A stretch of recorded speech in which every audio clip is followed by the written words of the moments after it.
Nous devons emprunter à Dieu les grandes valeurs morales et intellectuelles collectives telles que l'amour, cultivons l'amour dans notre Côte d'Ivoire, le pardon, pardonnons à ceux qui ont attaqué la Côte d'Ivoire, la solidarité, la Côte d'Ivoire des nouvelles générations.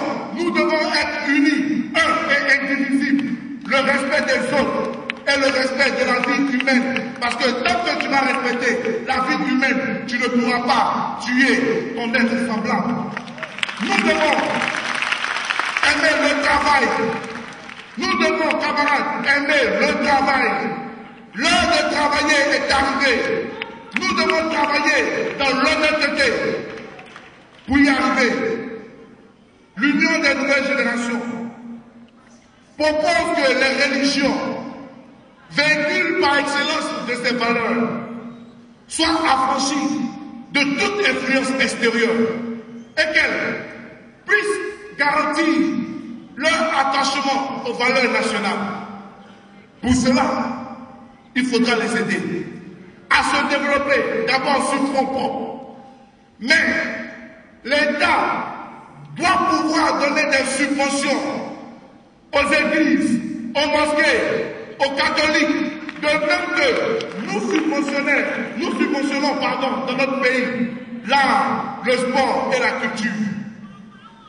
Nous devons ensuite, chers camarades, faire la promotion de la famille, cellule de base de la société humaine, au sein de laquelle les valeurs universelles dont nous parlons tantôt doivent être cultivées. C'est donc au sein de cette famille-là, moteur du développement, qu'il faudra promouvoir l'idée de l'être suprême qui guide nos pensées et nos actions. Pour jouer ce rôle, la famille se doit de compter sur l'aptitude de chacun de ses membres à contribuer au développement de la cellule familiale. Nous devons savoir, camarades, que la famille est un élément essentiel. Parce que l'homme qui a fait n'est pas un homme libre. Cela soulève le rôle de la femme. Souvent on dit à l'UNG, c'est le mouvement des femmes. Mais c'est vrai. Parce que la femme est le pilier de la famille en tant qu'agent de développement. Nous devons y travailler en intensifiant la lutte contre la violence faite aux femmes. Nous devons renforcer la législation garantissant le droit des femmes. Nous devons améliorer la participation des femmes à tous les niveaux de la vie politique, économique et sociale par un système de parité. À l'UNG, nous encourageons également l'union des citoyens par des mesures motivantes afin de donner à l'enfant la chance de naître dans une famille unie. Parce que le problème de nos familles aujourd'hui, les enfants sont nés un peu partout. Cela déséquilibre la famille. Et pour cela, nous proposons un allègement fiscal et social pour les familles unies selon la loi. Camarades militants, mesdames et messieurs,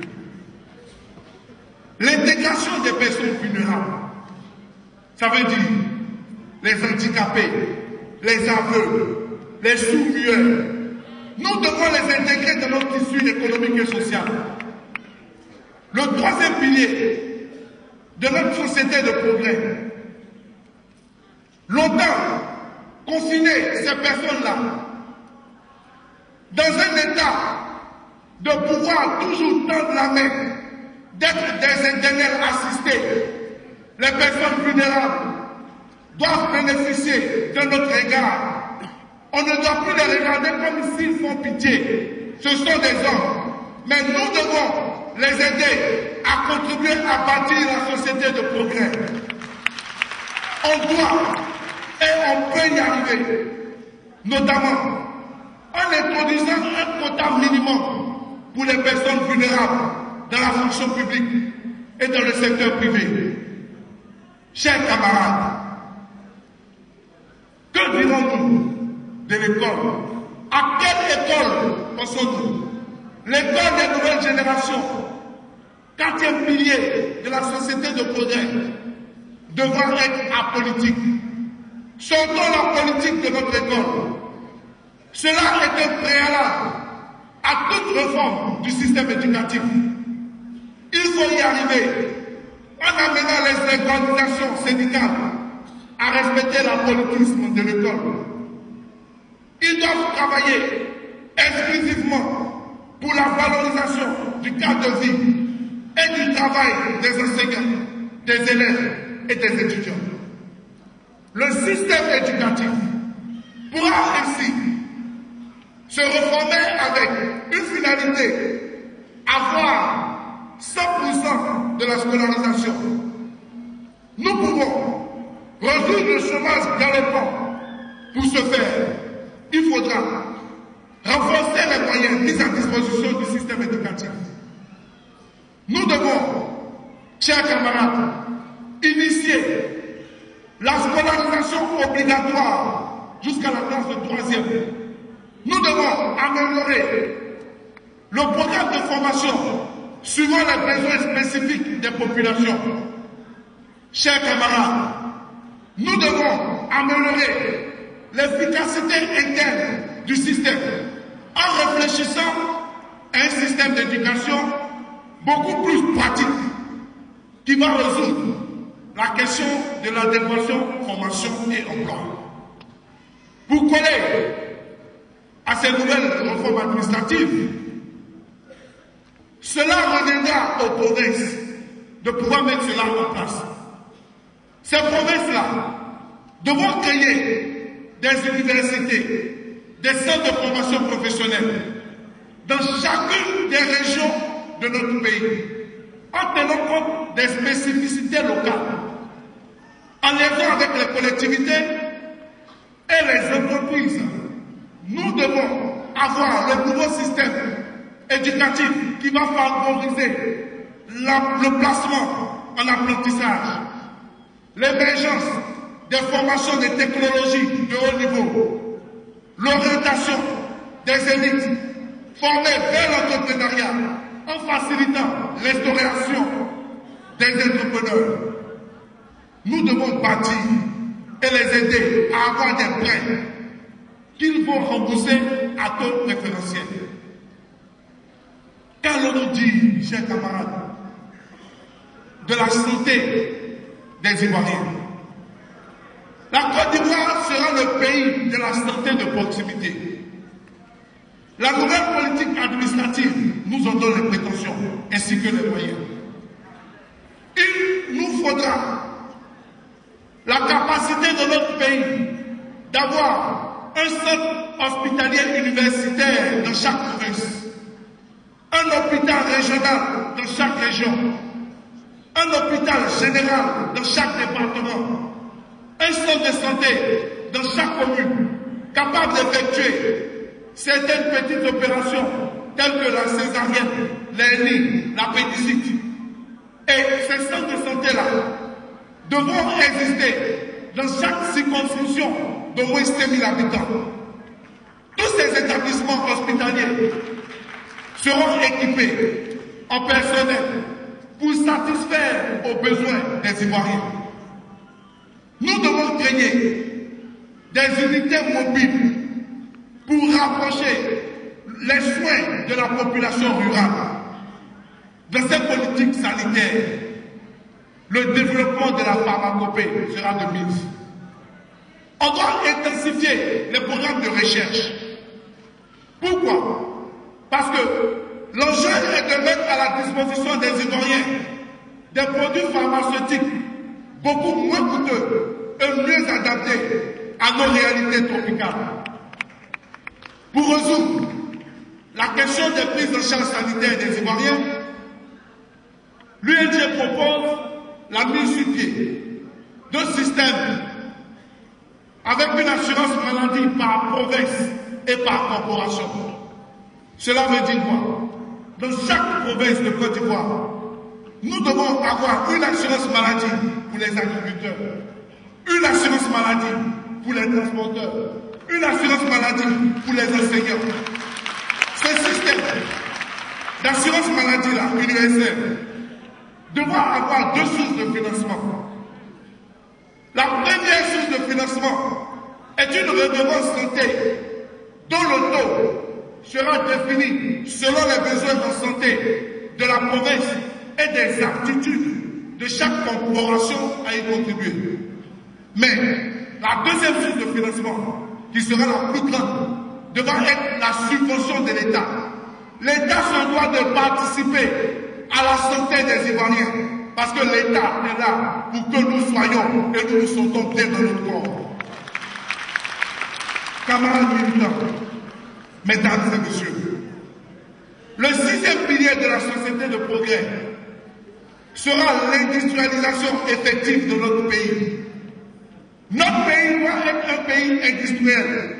Elle doit reposer sur notre volonté d'apporter un minimum de valeur ajoutée sur tous les produits d'exportation. Nous devons donc nous doter d'un véritable tissu industriel avec pour axe central l'agro-industrie. Ce tissu industriel va se développer autour des petites et moyennes entreprises. Nous devons privilégier le partenariat avec les pays émergents d'industrialisation récente. Il existe des pays qui, dans les années 60, étaient au même niveau que nous et aujourd'hui sont des pays industriels. Nous devons être camarades de ces pays-là, au lieu de vouloir être amis de pays qui ont connu leur industrialisation dans les années 1600. Cette industrialisation de la Côte d'Ivoire doit s'appuyer sur des programmes ambitieux d'équipement dont devra se doter chaque province. Il s'agit, entre autres, de la construction d'infrastructures routières. Ne dit-on pas, la route préserve le développement. Nous pouvons construire des chemins de fer pour desservir les zones urbaines des produits de consommation, mais aussi pour pouvoir épouler les productions manufacturées qui sortiront des unités industrielles. Parce que dans notre pays, vu l'état des routes, il est difficile d'évacuer nos produits. Donc si nous parlons d'industrialisation, nous devons être capables alors de mettre en place un système pour pouvoir évacuer ces produits-là. Voilà pourquoi nous avons proposé qu'on puisse reprendre le programme des chemins de fer. L'industrialisation doit s'appuyer également sur une véritable politique d'urbanisation qui va permettre aux fonctionnaires, aux travailleurs, dans chaque province, de devenir propriétaires à moins de coût de son habitation, au lieu de louer des maisons aux fonctionnaires, aux militaires, aux gendarmes, tout le long de leur carrière, et une fois à la retraite, ces maisons-là ne leur reviennent pas. Ce n'est pas normal. Pour pouvoir faire cela, une chose est de dire de construire des maisons, et une chose est d'avoir les capacités de construire ces maisons-là. Qu'est-ce que nous proposons? On propose tout simplement l'utilisation du géobéton. C'est un matériel solide et nous en disposons. La réalisation de ce programme de balisation permettra la réduction du coût avec l'utilisation du géobéton, parce qu'une maison coûte cher. Et ces coûts-là, après avoir urbanisé notre pays, nous devons passer à l'électrification de notre pays. Il n'est pas normal, en 2008, nous sommes partis dans des villages à 20 heures. Tu n'es pas capable de voir en face celui qui est là. Arrivé dans les villages à 21 heures, les infirmiers sont obligés de travailler dans des conditions difficiles. La solution de l'électrification, nous pouvons exploiter des énergies nouvelles, aussi bien telles que l'énergie solaire, les biocarburants. Cela sera également de mise. Cela devra réduire les coûts de production des biens de consommation. et rendra plus compétitifs nos produits sur le marché extérieur.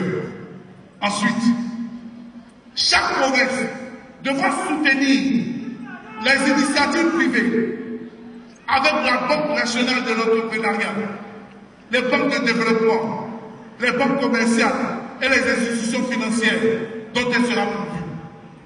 Pourquoi nous parlons de création de la Banque nationale de l'entrepreneuriat? Cela vient sanctionner l'inertie actuelle des banques commerciales qui n'ont su accompagner le développement. Elles ont été inaptes, ces banques commerciales-là, à accorder des prêts pour faciliter l'installation des entreprises. Comment voulez-vous qu'on puisse installer des entreprises en Côte d'Ivoire quand tu vas à la banque pour demander un prêt de 1 million, on te demande d'apporter une portion de 1 million. Comment pouvons-nous faire cela? Les banques ont été, je dirais, inaptes. Elles se contentent aujourd'hui d'être des véritables caisses d'épargne. Pour cela, nous proposons la création de la Banque nationale de l'entrepreneuriat. Elle devra financer des projets. Mais, pour ne pas que ces projets-là soient financés sur n'importe quel fonds, l'État devra mettre à disposition de ces banques-là un fonds qui sera garanti pour tous ces projets. Cela nous amène à comprendre que le rôle des fonds sociaux n'est pas de faire des crédits, mais les crédits est bien celui des banques. Le secteur privé aura l'exclusivité d'une agriculture moderne et mécanisée. Nous devons faire évoluer notre agriculture. La Côte d'Ivoire des nouvelles générations dont nous parlons, c'est une Côte d'Ivoire où on ne va plus travailler avec des débats parce que nos parents l'ont déjà fait, mais nous allons travailler avec une agriculture mécanisée. Nous devons favoriser la création d'industries agroalimentaires qui va s'installer dans chaque zone de production de matières premières. Comment comprenez-vous, chers camarades, que nous avons des usines de transformation du coton qui se trouvent dans des zones où on ne produit pas du coton? Ce que nous proposons, c'est que dans chaque zone de la Côte d'Ivoire, les industries de transformation, que ce soit du coton, se retrouvent au nord. Si c'est du cacao, se retrouvent dans les zones de production. Cela aidera à motiver, en les accompagnant à aller vers ces zones. Pour les motiver, nous allons proposer un allègement fiscal. Camarades militants, vous devez savoir, le but de cette manœuvre est de créer une main-d'œuvre au niveau de chaque province et de provoquer de meilleures performances de production. Pour ce faire, nous devons d'abord investir dans le développement des infrastructures touchant au domaine agricole. Nous devons renforcer la politique agricole en mettant l'accent sur le soutien des producteurs de vivriers. Nous devons nationaliser partiellement l'exportation de nos produits agricoles pour permettre aux entreprises ivoiriennes d'en bénéficier. Aujourd'hui, il est difficile pour les entreprises ivoiriennes d'être capables de payer notre cacao, notre café. Voilà pourquoi nous proposons que l'État mette une nationalisation.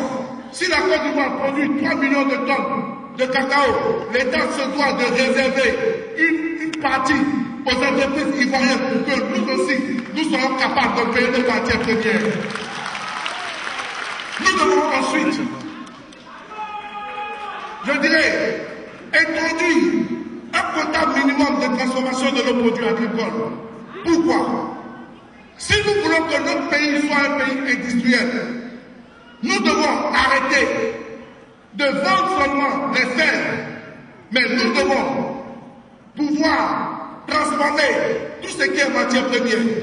Pour cela va nous amener à sortir de l'économie de rente et rentrer dans une véritable économie industrielle et une économie de la transformation.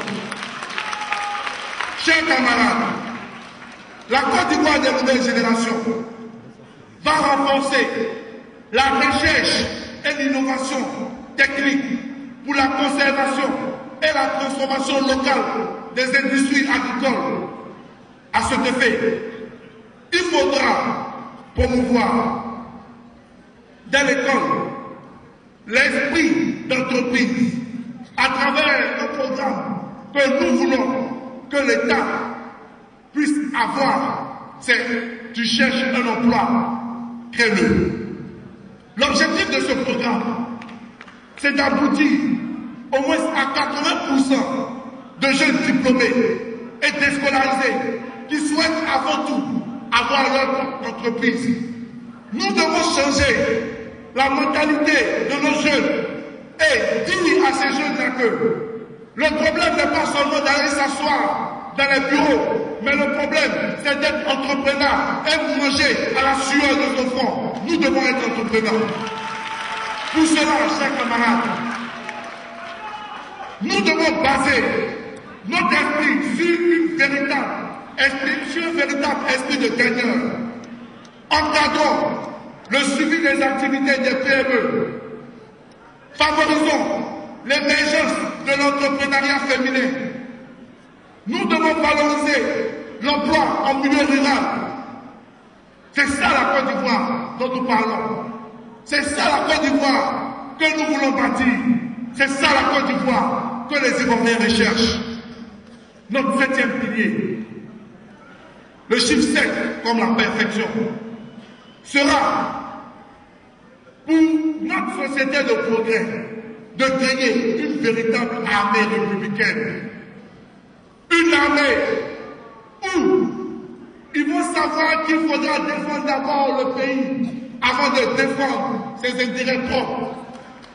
Une armée qui va éviter les crises à répétition qui ont déréglé le fonctionnement de notre armée d'aujourd'hui. Ils ont été à la grande muette. Aujourd'hui, nous avons dans l'armée le goût de la politique. On parle souvent dans notre armée, chaque militaire, qu'il soit soldat ou général, nous ne respectons plus la chaîne du commandement militaire. Chers camarades, il existe en Côte d'Ivoire désormais une armée où on parle de syndicats militaires. Où est-ce qu'on a vu ça? Il nous faut rapidement sortir de cette situation en travaillant à la mise sur pied d'un véritable système militaire. La force militaire reste le fondement de la puissance des nations. C'est une vérité à laquelle nous ne pouvons nous soustraire. Dans ce monde-là, la faiblesse des peuples attire toujours la convoitise des plus forts. Nous devons savoir que des efforts considérables seront donc consentis pour doter la Côte d'Ivoire des nouvelles générations, la Côte d'Ivoire que nous voulons bâtir, d'une véritable doctrine militaire. Une nouvelle armée sera composée de corps de défense et de dissuasion qui doit s'appuyer sur un service militaire obligatoire de 12 mois pour tous les jeunes avant d'entrer dans la vie active. Ce service militaire devra nous permettre d'inculquer le civisme, l'amour pour sa patrie, ne pas pouvoir attaquer son pays. Cette nouvelle armée doit avoir un effectif conséquent pour protéger la relance économique et le développement intégré des provinces.